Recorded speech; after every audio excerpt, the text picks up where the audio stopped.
Algérie, 2 jours sans eau potable dans 21 communes de la capitale.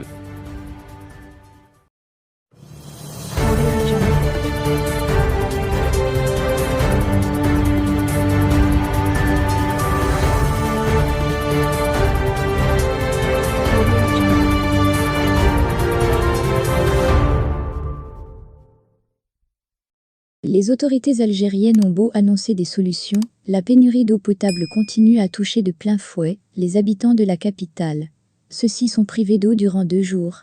En dépit des effets d'annonce des autorités, les pénuries font partie du quotidien des Algérois.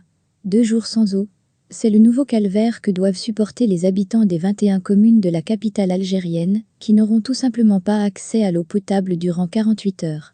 L'annonce a été faite par la Société des eaux et de l'assainissement d'Alger, qui est désormais à 100% algérienne.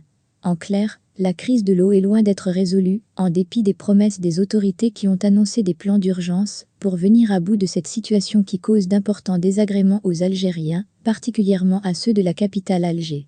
Selon Société des eaux et de l'assainissement d'Alger, cette énième perturbation s'explique par les travaux entrepris au niveau de la station de désalinisation de l'eau de mer à Cap-Ginet.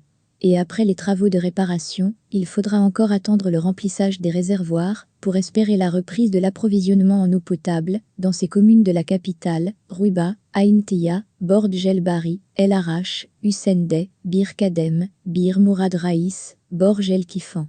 Au-delà, il faut souligner que la capitale Alger fait l'objet depuis plusieurs mois d'un rationnement de l'eau potable que la Société des eaux et de l'assainissement d'Alger a du mal à respecter. Ainsi, certaines communes restent plusieurs jours sans disposer de l'eau potable. De nombreuses familles veillent toutes les nuits afin de pouvoir disposer d'un peu du liquide vital. D'autres parcourent de nombreux quartiers pour espérer tomber sur des robinets publics encore alimentés. Ces pénuries étant chroniques, de nombreuses familles algériennes ont fini par investir massivement dans des citernes et fûts d'eau pour tenter de pallier un minimum la pénurie pendant les longues et fréquentes coupures. Face à cette situation, les citoyens n'ont cessé d'interpeller les autorités afin qu'une solution soit trouvée notamment à Alger. Certains ont même entrepris des actions conduisant à la fermeture des routes de la capitale en guise de protestation.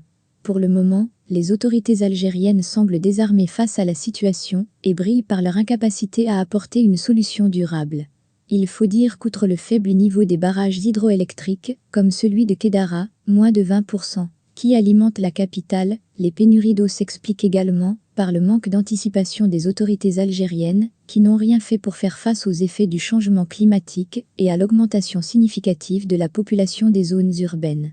De plus, la faiblesse des investissements dans des unités de dessalement d'eau de mer au cours de ces dernières années et le manque d'entretien ont tout simplement conduit à l'arrêt de certaines unités et par conséquent à la baisse de la production de l'eau potable. Certaines décisions très ciblées ont également induit les pénuries à Alger. Ainsi, la station de dessalement d'eau de mer de Fouka, Tipaza, d'une capacité de 300 000 m3 d'eau par jour, censée aujourd'hui approvisionner les wilayas de l'est du pays, devait au départ être implantée à Alger-Ouest. Mais, à cause des problèmes de foncier et d'appels d'offres infructueux, l'unité a été délocalisée à Tipaza, sans solution de remplacement pour Alger. Inévitablement, la conséquence est un déficit hydrique important pour la capitale. Quant aux nouvelles stations de faible capacité, elles ne peuvent pas permettre aux autorités de faire face aux importants déficits enregistrés au niveau d'Alger.